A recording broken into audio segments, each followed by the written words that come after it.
দরগাপাড়া তাফসির কমিটির উদ্যোগে 122তম মাশাআল্লাহ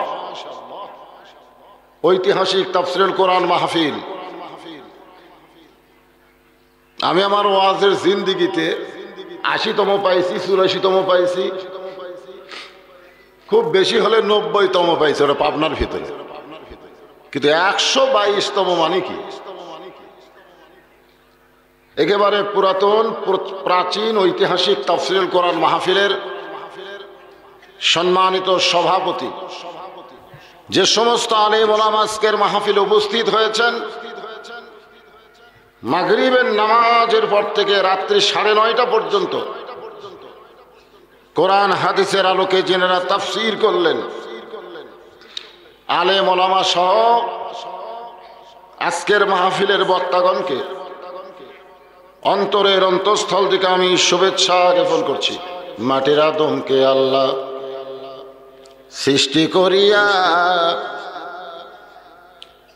বান্দর থেকে মানুষ নাকি? হায় হায় রে, হঠাৎ বাংলাদেশে কি যেন ঘটে গেল, মানুষের উৎপত্তি নাকি বান্দর থেকে। হায় হায়, মাটির আদমকে আল্লাহ সৃষ্টি করিয়া ঘোষণা করিলেন আল্লাহ শ্রেষ্ঠ বলিয়া, তাই নূরের ফেরেশতা করে মানুষকে সেজদা, সবার চেয়ে দিলেন মাটির মানুষকে সম্মান। সবাই বলেন আল্লাহু আল্লাহু, বলেন আল্লাহু আল্লাহু, তুমি জানলে জালালুহু, শেষ করা তো যায় না গেয়ে তোমার গুণগান।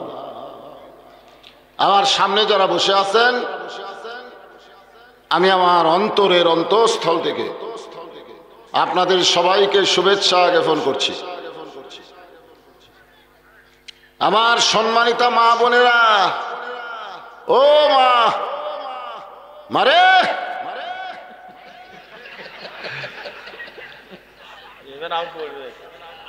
জবান বন্ধ রাখেন মা।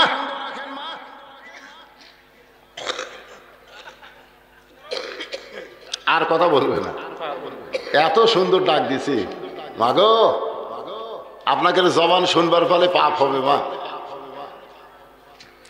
অন্তরের অন্তঃস্থল থেকে শুভেচ্ছা জ্ঞাপন করে দীর্ঘ কয়েক বছর পরে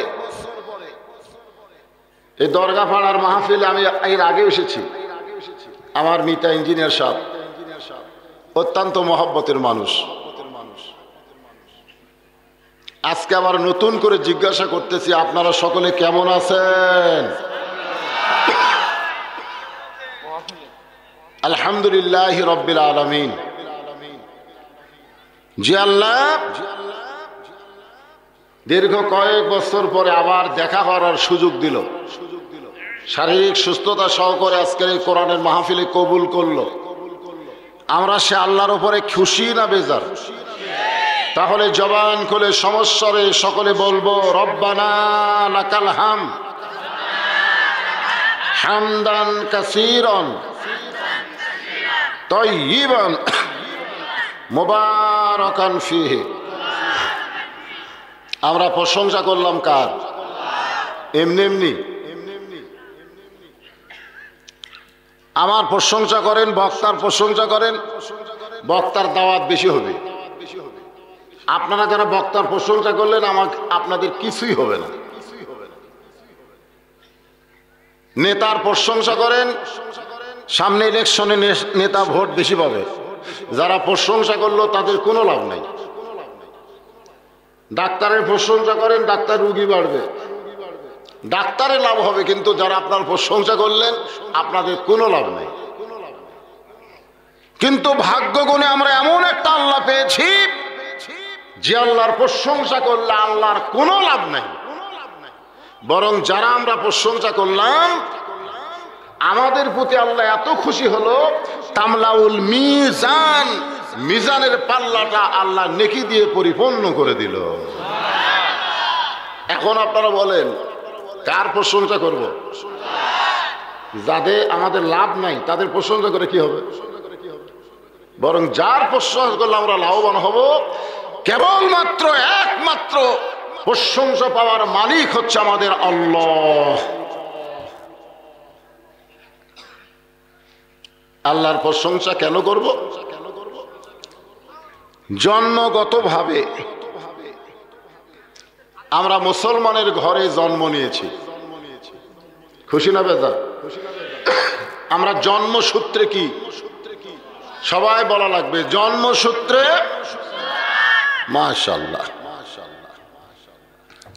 জন্মসূত্রে মুসলমান হওয়ার মধ্যে কি লাভ আমরা অনেকেই জানি না।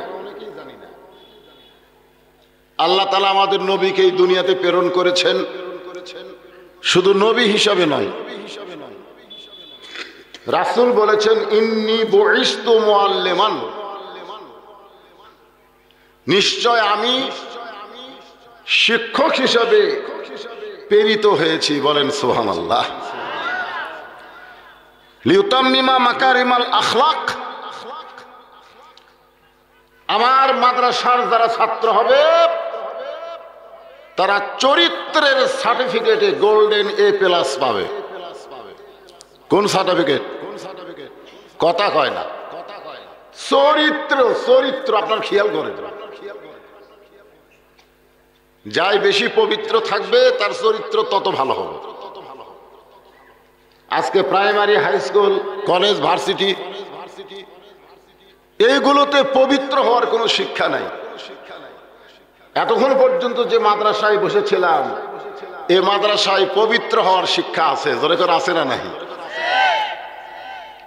প্রথম কথাই হলো লা ইয়ামাসসুহু ইল্লাল মুতাহহারুন, স্পর্শ করতে পারবা না যতক্ষণ তুমি পবিত্র না হবা।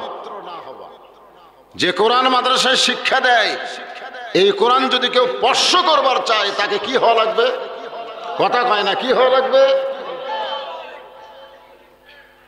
আমি আজ পর্যন্ত আমার এলাকার প্রাইমারির বাচ্চাদেরকে আমি বসে থেকে পেশাব করা দেখি না। পেশাব লাগলেই দাঁড়ায় মারে দেয়, হ্যাঁ ডাইরেক্ট মারে। এক ছেলে পেশাব করার সময় বললাম, কে রে কেমনি পেশাব করা লাগে, তোর স্যার শিখায় না, দাঁড়ায় পেশাব করিস কেন?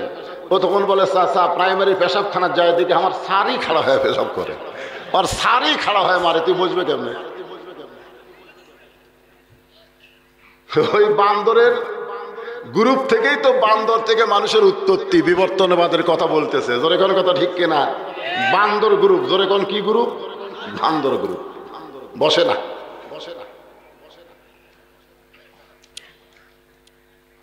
আল্লাহর নবীর মাদ্রাসার 1 নম্বর ছাত্র হলেন হযরত আবু বকর সিদ্দিক। নবী হলেন ওস্তাদ, আর 1 নম্বর ছাত্র হলেন আবু বকর সিদ্দিক। মসজিদ নববীর মধ্যে প্রবেশ করবেন, দরজায় গিয়ে তিনি ব্রেক করলেন। আবু বকর রাদিয়াল্লাহু তাআলা আনহু মসজিদের মধ্যে প্রবেশ করবেন, কিন্তু দরজা দিয়ে ব্রেক করলেন। ব্রেক করার কারণ হলো মসজিদের মধ্যে আল্লাহর নবী বসে আছে। শুধু নবী বসে নাই, নবীর 2 উরাতের উপরে নবীর 2টা নাতি বসে খেলা করতেছে। এই 2 উরাতে 2টা নাতি বসে কি করতেছে? এক নাতি নবীর দাড়ি ধরে এরকম টান মারতেছে, আর এক নাতি মাথার টুপি খুলে ফেলে দেয়। নবী 2টা নাতির উপর বিরক্ত না হয়ে বরং 2 জনকে বুকের মধ্যে নিয়ে আবার চুমা খায়। আবু বকর রাদিয়াল্লাহু বলে, আল্লাহ, আমার নবী শুধু বিশ্ব নবী নয়, আমার নবী হলেন পৃথিবীর 1 নম্বর নানা। ধরে কোন কয় নম্বর নানা? আমরা যত নানা দুনিয়াতে আছি, নাতির এরকম অবস্থা দেখলে আমরা বিরক্ত হব, কিন্তু নবী বিরক্ত না হয়ে 2 জনকে আদর করে, চুমা খায়। এই দৃশ্য দেখতেছে আর আবু বকর রাদিয়াল্লাহু চিন্তা করতেছে, আমাদের নবী কিন্তু সব দিক দিয়ে 1 নম্বর। ধরে কোন কয় নম্বর? নবী হিসাবে কয় নম্বর? নানা হিসাবে কয় নম্বর? যারা বলবেন না তারা মনে হয় কি, তোমার 2 কান্দে 2 মোহরি, লিখিতেছেন ডায়েরি, দলিল দেখা রায় দিবে, টাকা পয়সার নাই করবা। কিরামান কাতিবিনা ইয়ালামুনা মা তাফআলুন। সত্য কথা, হক কথা বলার সময় যারা জবান বন্ধ রাখে, বাম কান্দের ফেরেশতা তাদের নামে লেখে, এরা হলো বোবা শয়তান। যেরকম কি শয়তান? যারা কথা বলতেছেন না, আপনার বোবা শয়তান হচ্ছেন, বোবা শয়তান। খালি কথা না বলার কারণে আমাদের ঘরের মধ্যে ভারতের পূজার বাদ্য বাজতেছে, খালি কথা কয় না। স্বামীর সামনে কাতারে নামাজ পড়ে আর বউ স্টার জলসা জি বাংলা দেখে, স্বামী কথা কয় না। এখন ঘরের মধ্যে লো করে হিন্দুকের পূজার বাদ্য বাজতেছে। মুসলমান, তোমার ঘরের মধ্যে পূজার বাদ্য বাজতেছে, তুমি জান্নাত খুঁজতেছে, এত সহজ নাই। দরগা পাড়াতে ফেরেস্তা ঘরে, যে ঘরে স্টার জলসা জি বাংলা হয়, ওই ঘরের কাছে গিয়ে বলে আল্লাহ দরগা পাড়া তো খুব ভালো মুসলমানের গ্রাম, তো হিন্দুদের পূজার বাদ্য শোনা যায় কেন?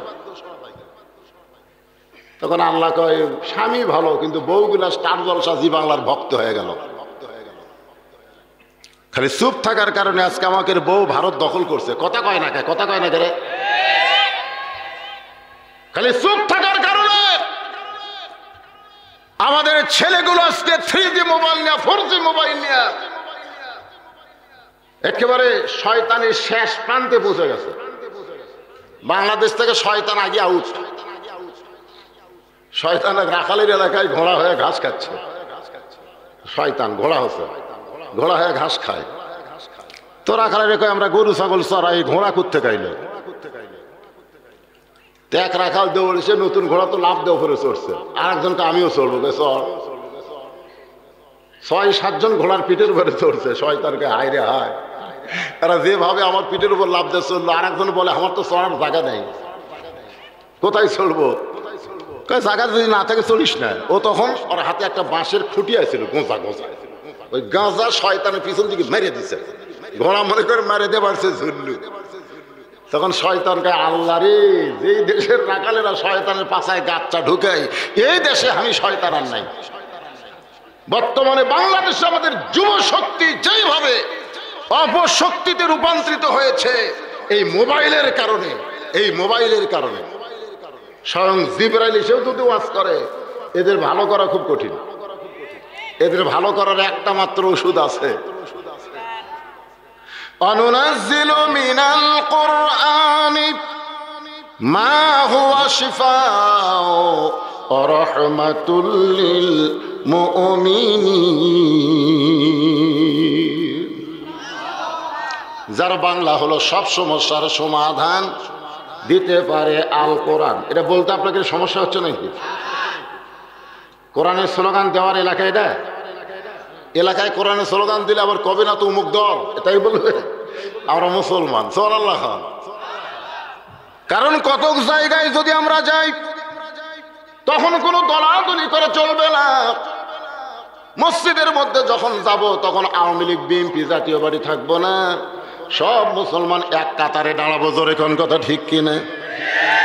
কোরআনের মাহফিলে যখন আসবো, তখন আওয়ামী লীগ বিএনপি জাতীয় পার্টি জামাত থাকবে না, সব মুসলমান সমস্ত দল ভাঙ্গা আমরা এক সামিয়ানার নিচে বসবো। জোরে কোন ঠিক কিনা? দেখেন, আপনারা খেয়াল করে দেখেন, এই যে আমরা যত মানুষ এক কাতারে আছি, সবাই কি বাংলাদেশের এক দল? এক দল কিন্তু না। আমি এক দল, ভাই এক দল, উনি আর এক দল। কিন্তু শুধুমাত্র এই কোরআনের উসিলায় সব দল ভাঙ্গা আমরা এক লাইনে বসে আছি। আমি নিজের চোখে দেখছি, জামাতের সময় হয়ে গেছে কিন্তু হুজুর নাই, মানে নামাজের সময় হয়ে গেছে কিন্তু মসজিদে হুজুর নাই। 3 জন, আওয়ামী লীগ বিএনপি জামাত, খালি বারবার ঘড়ি দেখতেছে, নামাজ পড়াই খেয়ে। আমি জানলা দিয়ে দেখে পিছন দিকে ব্যাক করছি, এখন ঢুকলে তো আমাকে দিবে। আমি একটু ওয়েট করে দেখতেছি এরা কি করে। কিছুক্ষণ পরে জামাত ইসলাম বলতেছে, ভাই নামাজের সময় গেল, এখন সামনে কে যায়? আওয়ামী লীগ বলতেছে তুই যা। জামাত ইসলাম বলতেছে না না, আপনার দল ক্ষমতা আছে, আপনি যান। আওয়ামী লীগ বলতেছে পাগল হইছো, আমি মাঝে মধ্যে নামাজ পড়ি, সামনের জীবনেও যাই না। বিএনপি বলতেছে আমি মাঝে মধ্যে আকামত দিতে পারি, ভাই ওই সামনে যাওয়ার ক্ষমতা আমার নাই। জামাত বলতেছে আমি অলরাউন্ডার, যেখানে দিবা সেখানেই আছি। এখন জামাত ইসলামকে সামনে দিয়া যতক্ষণ পর্যন্ত কাতার সোজা না হবে, ইমাম তো কেবলামুখী হবে না। জামাত বলতেছে কে ভাই তোমরা কি নিয়ত করবা? একতে দেয় তো বিহার রাজাকার কবা না ইমাম কবা? আওয়ামী লীগ বলতেছে বাইরের কথা ভিতরে কোষ করে। আমি আওয়ামী লীগ, ওই বিএনপি, তুই জামাত। এটা হলো বাহিরের কথা, ভিতরের কথা হলো আমরা তিন ভাই একসঙ্গে কাতার করতে চাই। জোরে করে সুবহানাল্লাহ। এই জন্যে সবাই জবান করে স্লোগান দেব, আমরা কোরআনের সকলে পক্ষে না বিপক্ষে? যেই বলবো সব সমস্যার সমাধান, আপনারা বলবেন দিতে পারে আল কোরআন। বলতে পারবেন? সব সমস্যার সমাধান আল কোরআনের আলো, সব জায়গায় জ্বালো। ঘরে ঘরে জ্বালালে হবে না, সব জায়গায়, সব জায়গায় আল্লাহর কোরআনের আলো জ্বালানোর চেষ্টা আমরা করব ইনশাআল্লাহ। এখন আসেন মনোযোগ দিয়ে শোনেন। আমার নবী নেতা হিসাবে কয় নম্বর? রাষ্ট্রপতি হিসাবে কয় নম্বর? সেনাপতি হিসাবে কয় নম্বর? চরিত্রবান হিসাবে কয় নম্বর? স্বামী হিসাবে কয় নম্বর? সুন্দর হিসাবে কয় নম্বর? মাশাআল্লাহ, এ পর্যন্ত 2 নম্বর বলার কারো ক্ষমতা হলো না। সেই জন্য আল্লাহ বলেছে 1 নম্বর কি ধরো, খামাখায় 2 নম্বরে যায় কি করবে? লাকাদ কানা লাকুম ফি রাসূলিল্লাহি উসওয়াতুন হাসানাহ। সফলতা অর্জন করতে চাও তাহলে সমস্ত বিশ্বের নেতাদেরকে বাদ দিয়ে মুহাম্মদ রাসূলুল্লাহকে তোমাদের আদর্শ হিসেবে গ্রহণ করে নাও। এ কথা কার? এমন সময় হযরত ওমর মসজিদের মধ্যে প্রবেশ করবেন, কিতাব বক্করকে থেকে বলতেছেন, ভাইজান ভিতরে না যায় দরজায় দাঁড়ায় আছেন কেন জানতে চাই। আবু বক্কর বলে, ওমর ভিতর দিকে তাকাও। ওমর ফারুক ভিতর দিকে তাকায় কিছুক্ষণ পরে বলতেছে, এই 2টা সন্তান বড় বেয়াদব, এরা সব সময় নবীকে কষ্ট দেয়। আবু বকর রাদিয়াল্লাহু কি বললেন? কি বললেন? জামার নবী হলেন বিশ্ব নানা, নাতিরা এত বিরক্ত করে তারপরে নবী বিরক্ত হয় না, 2 জনকে বুকে নিয়ে আদর করে। আর ওমর ফারুক বলতেছেন এই 2টা সন্তান বড় বেয়াদব, এই দাড়ি টানে মাথার টুপি ফেলে দেয়, এটা আদবি না বেদবি? কথা কোন আদবি না বেদবি? রাস্তা দেখলে শয়তান যায় না 40 দিন, বুঝতেছেন না? সঙ্গে সঙ্গে আবু বকর এইভাবে শাহাদত আঙ্গুলি তুলে বলতেছে, ওমর যে কথা একবার বলেছো এই কথার দ্বিতীয়বার বলবা না।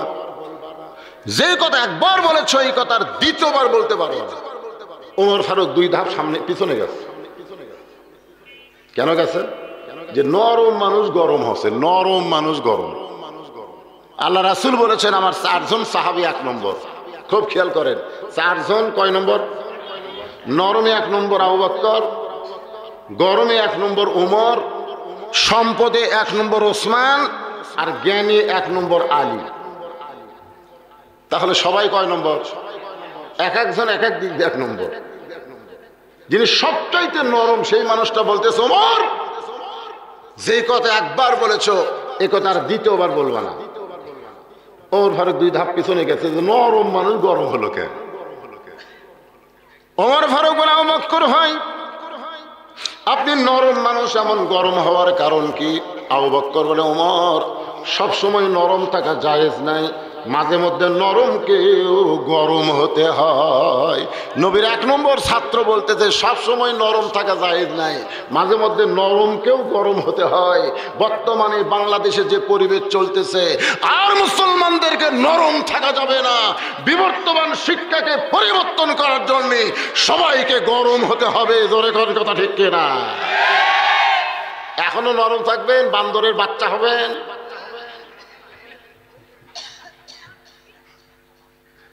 মারাত্মক কথা। আমরা জানি আদম আলাইহিস সালাম থেকে আমাদের, আর ডারউইন বলেছে যে বান্দর থেকে নাকি আমরা। তো বাংলাদেশে কোন বন জঙ্গলে 2-1টা বান্দর মানুষ আছে আপনারা দেখছেন? সেই শিক্ষা আমাদের উপর চাপায় দিবে, আর আপনার নরম থাকবেন। মাঝে মধ্যে নরমকেও গরম হতে হয়। আবু বকর ওমর সব সময় নরম থাকা জায়েজ না, মাঝে মধ্যে নরমকেও গরম হতে হয়। ওমর ফারুক বলেন, আবু বকর ভাই কি জন্য গরম হলেন? আমি তো বুঝতে পারলাম না। আবু বকর ওমর, তুমি যে দুইটা সন্তানকে বেয়াদব বলো, তুমি কি তাদের চিনো? তুমি যে দুইটা সন্তানকে বেয়াদব বললে, তুমি কি তাদের চিনো? ওমর ফারুক বলে, আবু বকর ভাই চিনব না কেন, এরা হলো আলিয়ার ফাতেমার সন্তান। ওমর ফারুক কিন্তু মারাত্মক একটা কথা কইছে, কথাটা খেয়াল করছেন? এরা দুইজন কার সন্তান?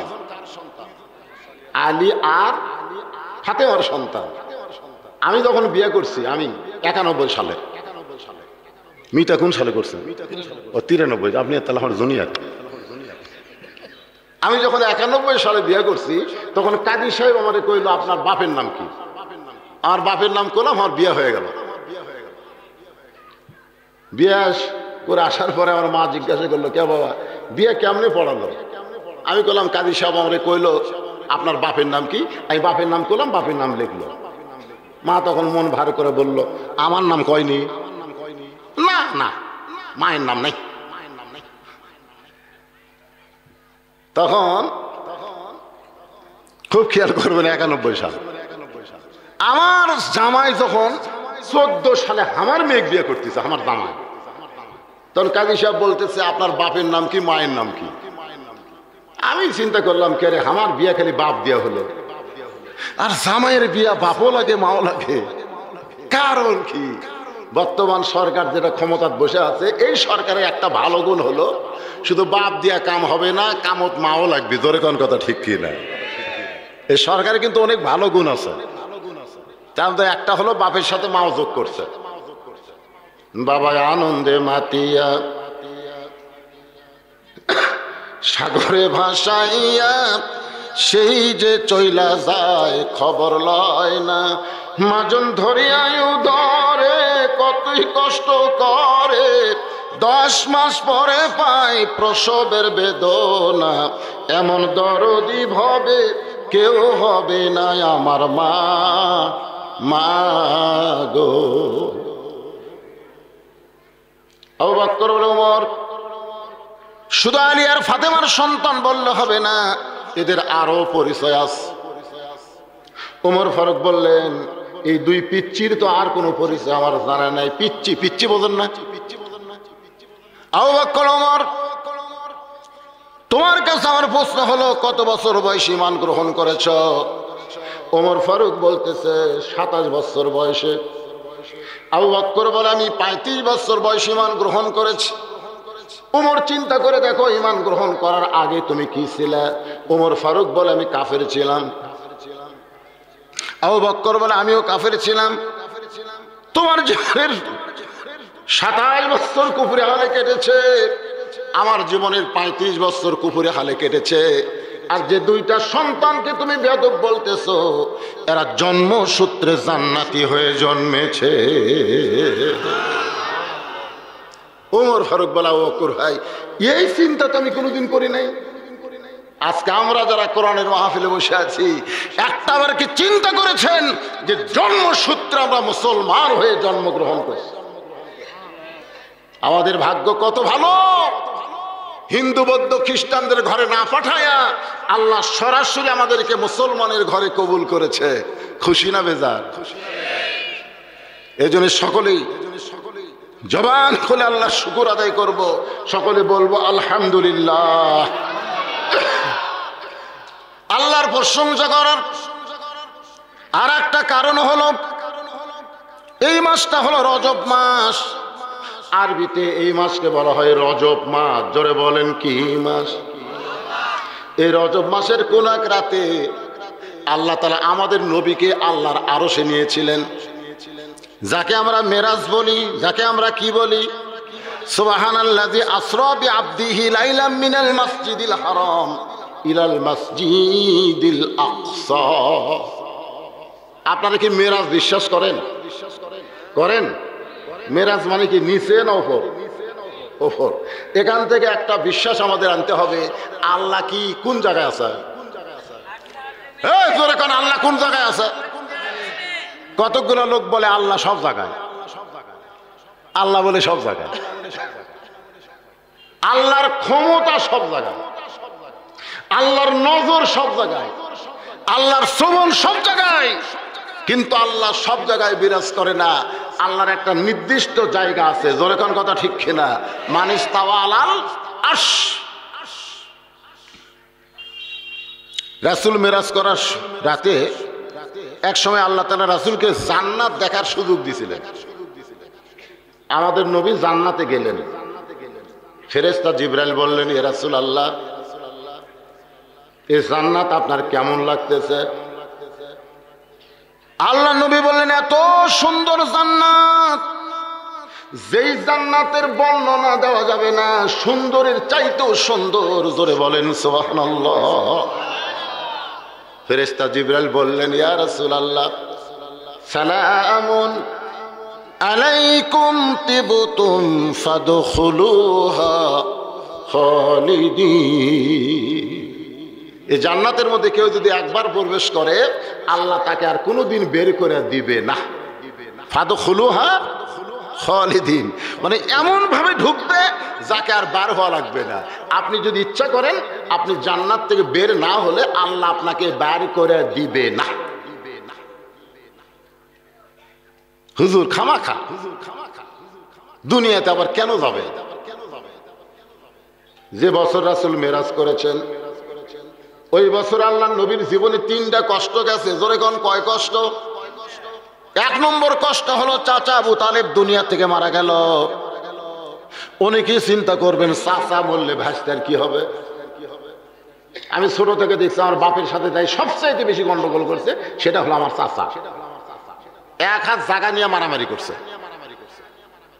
আমি মাঝে মধ্যে দোয়া করি, আল্লাহ আমার চাচাটা মরলেই ভালো,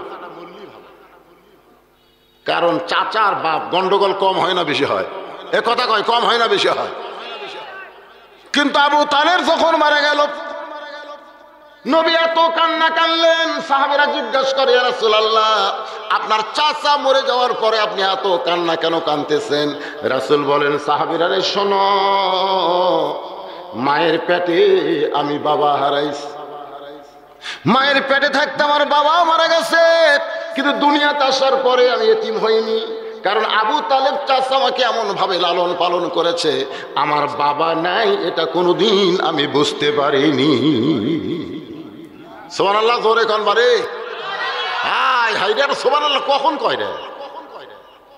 3টা তাসবিহ বলার সময় যদি জবান বন্ধ থাকে, রাসূল বলেছেন, সে যত বড় নেককারী হোক, নেককার হোক, সে মরার সময় বেঈমান হয়ে মরবে। আর 3টা তাসবিহ বলার সময় যার জবান সচল থাকে, সে যত বড়ই পাপী হোক, মরার সময় সে মুসলমান হয়ে মারা যাবে। তার মধ্যে একটা হলো সুবহানাল্লাহ, একটা আলহামদুলিল্লাহ, আর একটা হলো আল্লাহু আকবার। কি কথা? সুবহানাল্লাহ কবার চায় না? আপনি সুবহানাল্লাহ কইলে সঙ্গে সঙ্গে আপনার নামে একটা গাছ হবে সুন্দরবনে। কোথায় হবে? কোথায় হবে? তো জান্নাতের বাগানে গাছ হবে, তারপর সুবহানাল্লাহ কইতে আপত্তি কি?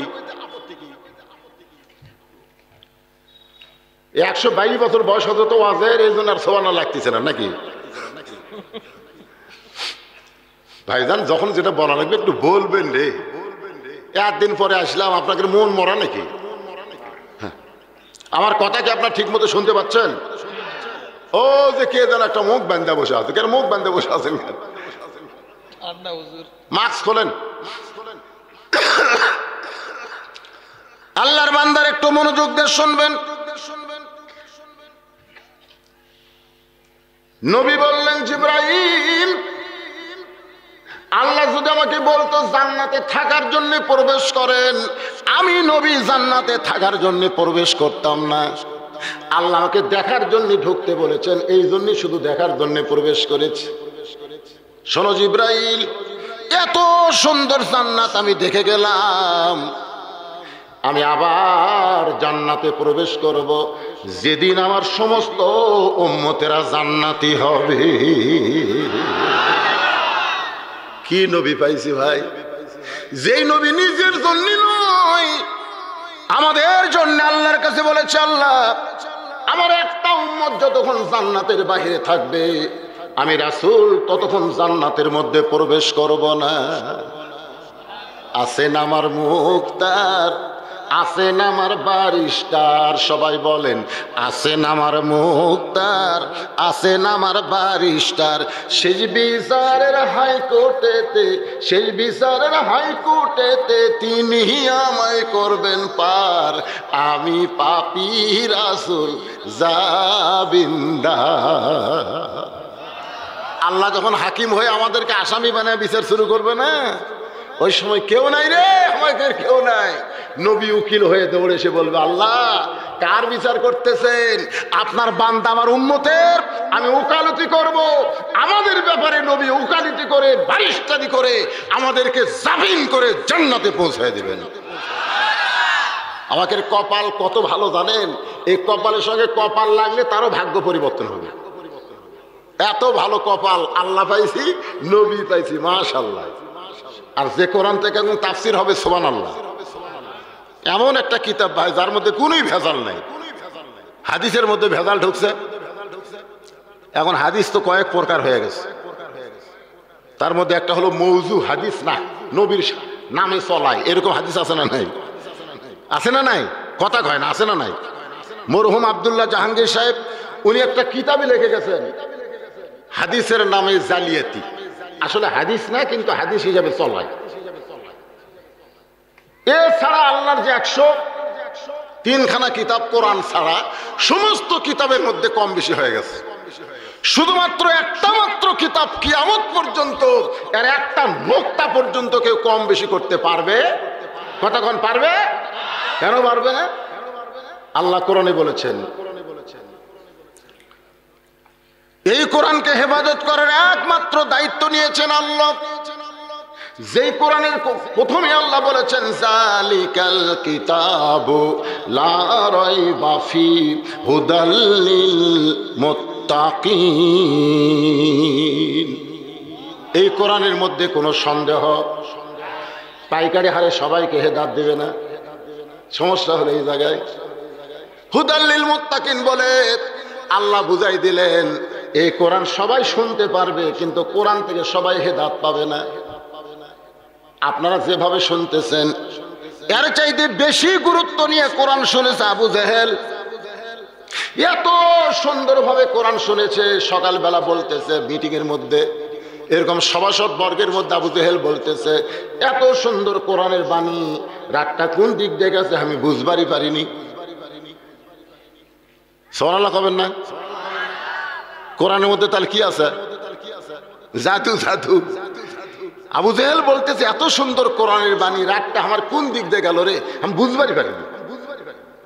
আবু সুফিয়ান বলেন, এটা যেই কোরআন শুনতে রাতটা কোন দিক দিয়ে গেল বুঝতে পারলেন না, সেই কোরআনকে যদি গ্রহণ করা হয় তাহলে আরো তো ভালো হবে, কারণ শুনলে যদি এত ভালো লাগে গ্রহণ করলে আরো ভালো হবে।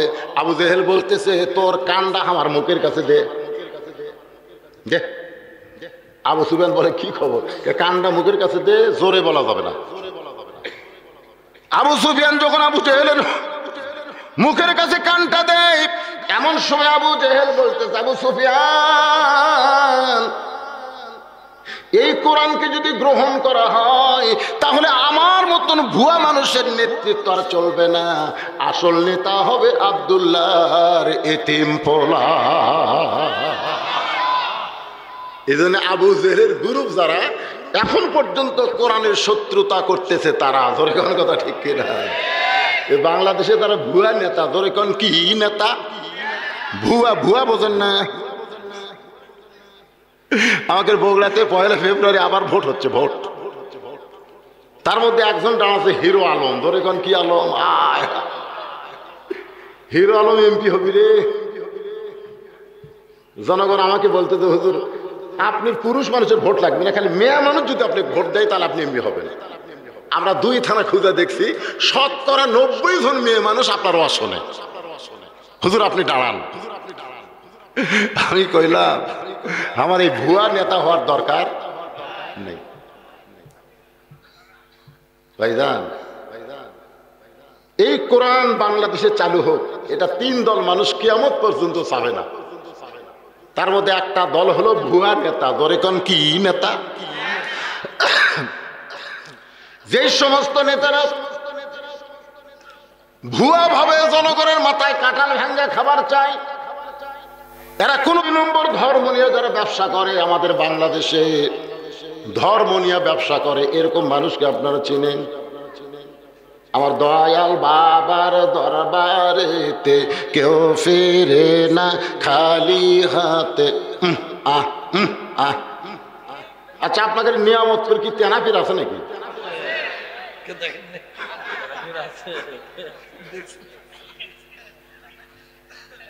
আপনারা বলেন তো, যারা গাছত তেনা বান্ধিছে কোন বিশ্বাসে? এই তেনা বান্ধা মানি হলো বেঈমান হয়ে গেছে। ধরে কোন কি মান? কতক্ষণ না কেন, কতক্ষণ না কেন? এই ধর্ম নিয়ে যারা ব্যবসা করে খায়, এরা কখনোই চাবে না বাংলার জমিনে আল্লাহর কোরআন চালু হোক। এরা সবসময় চাবে ইসলামী দলের বিরুদ্ধে তারা কেস করবে, কাবারি করবে। আর 3 নম্বর যারা পুঁজিপতি, দেশের টাকা যারা বিদেশের ব্যাংকে জড়ো করবে, বাংলাদেশের ব্যাংকের টাকা হরি লুট হয়ে যাবে, গরিবদের সব টাকা তারা শোষণ করবে।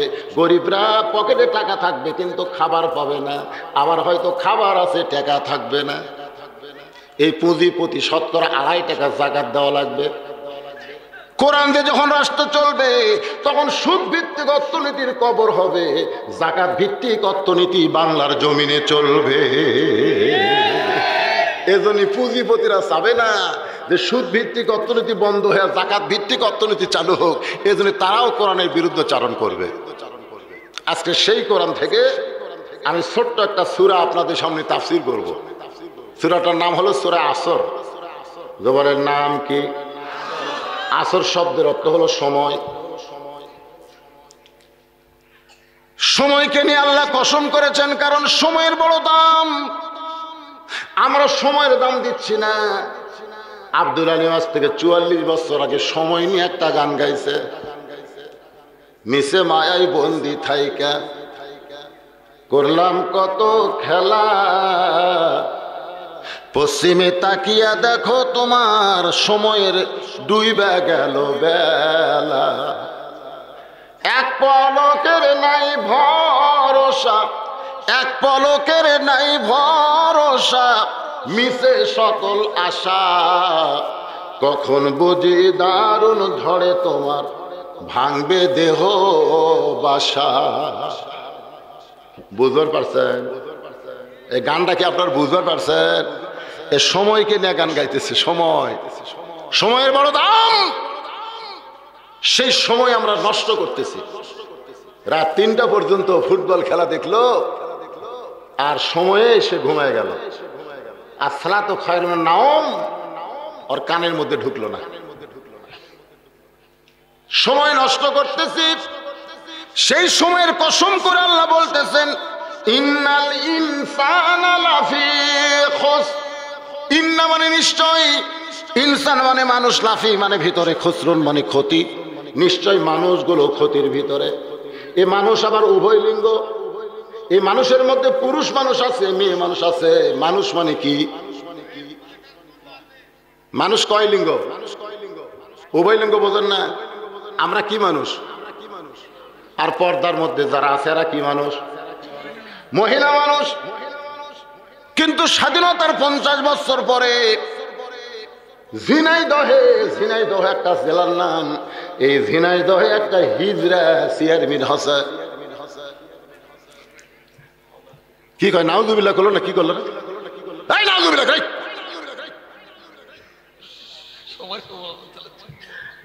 হিজড়া কি মানুষ না?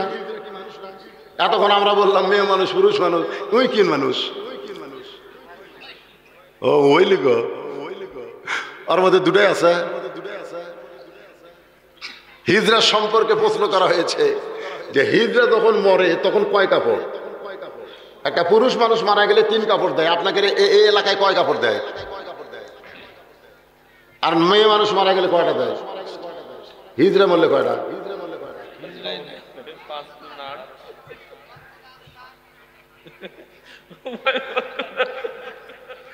না, হাসির কথা না, এটা তো সলিউশন আছে। পুরুষ মরলে 3টা, মেয়ে মানুষ মরলে 5টা। হিজড়া বললে কয়টা কাপড় দেওয়া লাগবে? হিজড়া কেমনে জন্ম নিল?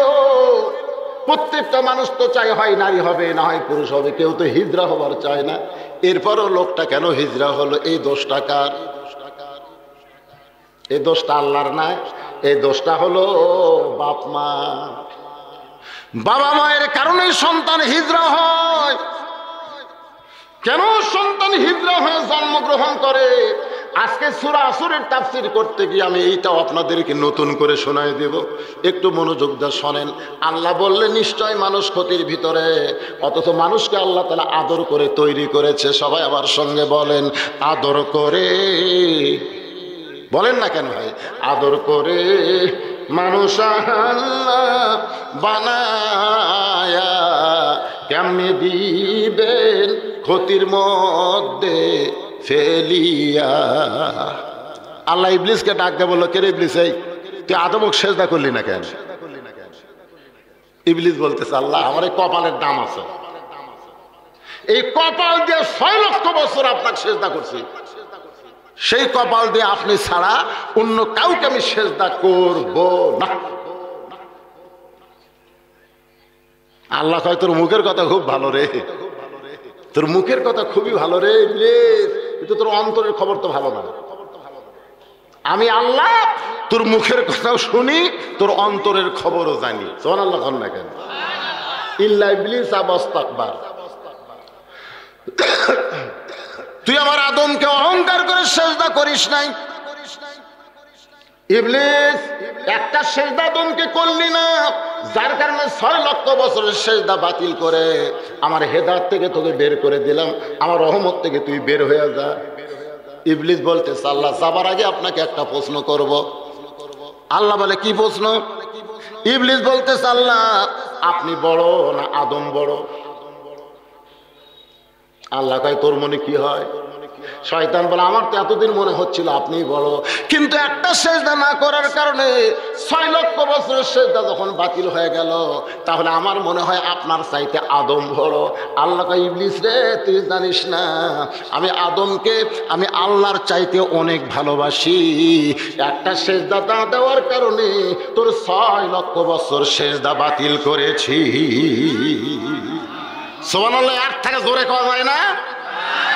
আল্লাহ বলতেছে, ইবলিস তুই জানিস না আমি আদমকে আমার চাইতেও বেশি ভালোবাসি। একটা সেজদা না দেওয়ার কারণে আমি 6 লক্ষ বছরের সেজদা তোর বাতিল করছি। যা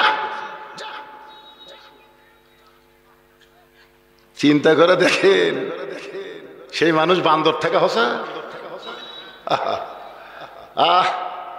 কষ্ট লাগে যাদের ভিতরে কোরআনের শিক্ষা নেই। সাধারণ শিক্ষায় যারা শিক্ষিত হয় এরা অধিকাংশই নাস্তিক হয়। ধরে কোন কি হয়? কথা কয় না কেন? নাস্তিক হয়। এই জন্য কোরআনের প্রথম শব্দ হচ্ছে ইকরাহ, পড়ুন। নবী বলেছেন পড়বো না, ফেরেশতা জিবরাইল বলে পড়েন হুজুর পড়েন, রাসূল কয় পড়বো না। জিবরাইল বলে কেন পড়বেন না? আল্লাহ রাসূল বলে পড়তে বললি পড়বো না, আগে জানা লাগবে পড়ার ধরন কি। ফেরেশতা জিবরাইল বললেন বিইসমি রাব্বিকাল্লাযী খলাক, সে আল্লাহর নামে পড়েন যে আল্লাহ আপনাকে সৃষ্টি করেছে। তাহলে আমাদের স্রষ্টার নাম কি? আরো জোরে বলেন, নাম কি? আল্লাহ যদি সৃষ্টিকারী হয় তাহলে কোনো প্রাণী থেকে কোনো প্রাণীর বিবর্তন হয় না। এই নাস্তিক শালারা এইটা বুঝবার পারে না। আসেন, বর্তমান সমাজের সবচাইতে বড় এই বিপদ, এই বিপদকে সামনে নিয়ে আমি সূরা আসর আপনাদের সামনে তাফসীর করে একটু শোনেন। বেটার বাপ বলতেছে, কি করছিস? আব্বা দোকান দিছিস। হাই রে, তোর লাভ হবে, তুই যে দোকান দিলি তোর লাভ হবে। ছেলে কয়, আব্বা আপনি এটা কেমন কথা বলেন, আমি লাভের জন্যই তো দোকান দিছি। বাপ বলতেছে, শোন, বর্তমানে বাংলাদেশ যে সময় চলতেছে এই সময়ে লাভ হওয়া খুব কঠিন। আপনারা বলেন তো, ছেলে যে দোকান দিছে, ব্যবসা করতেছে, লসের জন্য না লাভের জন্য? তো বাপ তো লাভের কথা কয় না, বাপ কয় না তোর খালি ক্ষতি হবে। এই তোর ক্ষতি হবে রে। বেটা কয়, কি কোন আব্বা আপনি বাপ হয়ে কথা কেন? বাপ কয়, আমি তো ভালোবাসি দেখে তোর লাভের চাইতে ক্ষতিটাই আমি বেশি দেখতেছি। কারণ বর্তমান যে পরিবেশ চলতেছে, খালি বাকি খাবি রে, তো টাকা চালি দোকান তুলে দিবি। রাস্তার বসে দোকানদার কাঁদতেছে। মুসা আলাইহিস সালাম বলে, কান্দো কেন? আমার দোকানে সব টাকা বাকি খাচ্ছে হুজুর, টাকা চালে দোকান তুলে দেওয়ার চাই। কে বাকি খাবে রে? এই কে টাকা দোকান তুলে দিবে? কোথায়? ফেরাউনের বাবুর্চি। মুসা কয়, ফেরাউনের বাবুর্চি কোথায়? ও যে যাচ্ছে। মুসা দৌড়ে গিয়ে গায়ে, টাকা দে, টাকা দে। ফেরাউনের বাবুর্চি কয়, আমাকে চিনিস? আমার দল এখন ক্ষমতায় আছে, তুই জানিস? মুসা নবী মুচকে মুচকে হাসতেছে, আর দল বলে ক্ষমতাত আছে। মুসা কয়, পাগলা, তোর দল ক্ষমতাত নাই রে, আমার আল্লাহ ক্ষমতাত আছে। বাংলাদেশে কেউ যদি বলে আমার দল ক্ষমতায় আছে, ওই আসলে মানুষ না, ওই হলো ফেরাউনের গোষ্ঠী। ধরে কারণ কার গোষ্ঠী? কারণ কোন দল ক্ষমতায় নাই, ক্ষমতায় আছে কে? এই কথা বলতে যদি কারো মুখ একটু বন্ধ থাকে, ওই মরার সময় কল মানুষই হবি না রে। ক্ষমতায় আছে কে? আরো জোরে, জোরসে বলুন। কোন দল ক্ষমতায় নাই, জোরে কারণ কোন দল ক্ষমতায়। আল্লাহ কিছু সময় ক্ষমতা দিয়ে পরীক্ষা করতেছে, যা তো বস্ত দেখি, তুই মানুষ থাকিস না, ফেরাউন হস্ত, আমি ট্রাই করবো। আয় আয়, ক্ষমতার চেয়ার পায়, কয় কি হনুরি, 5 তলায় উঠে 1.5 লাখ টাকার খাট, 12,000 টাকার কম্বল ওরে তামানি দিয়ে 9টার সময় বলতেছে, আমার বাসা, আমার ঘর, আমাকে নামাইকে। আল্লাহ কয়, তোর তো নামানোর কেউ নাই রে, তোর বাসা, তোর ঘর, তোর নামাইকে। 9টার সময় এই কথা বলে ওরে তামানে কম্বল দিয়ে বেটা ঘুমায় গেছে। রাত 3টার সময় একটা ভূমিকম্প। ধরে কোন কি কম্প? ওই এত ফোর্সে নামছে, বুঝলেন? কম্বলের মধ্যে লঙ্গি খুলে আছে, ওটা পরারও টাইম পায়নি, এখানে ব্যাংটা হয়ে নামছে। ধরে কোন কি হয়ে নামছে? ফেরেশতা কয়, আল্লাহ 9টার সময় কি বললো হামাক নামাইকে, আর 3টার সময় তুমি ন্যাংটা করে নামাচ্ছা। আল্লাহ কয়, কেউ যখন নামাবার পারবে না, তাহলে আমাকেই নামাতে হবে, আর আমি যখন কাউকে নামাবো তখন ন্যাংটা করে নামাবো। ধরে কোন কি করে নামাবো? আল্লাহ ধরে না, ধরে না, ধরলে কিন্তু আর ছাড়বি না। এই জন্য আমার সঙ্গে সকলে বলেন, তুইজ্জু মান তাশা, পড়েন, তুইজ্জু মান তাশা ওয়া তুযিল্লু মান তাশা বিয়াদিকাল খায়র ইন্নাকা আলা কুল্লি শাইইন কাদির। সম্মান দেওয়ার মালিককে, অপমান করার মালিককে, ভালো মন্দর মালিককে, সমস্ত ক্ষমতার মালিককে।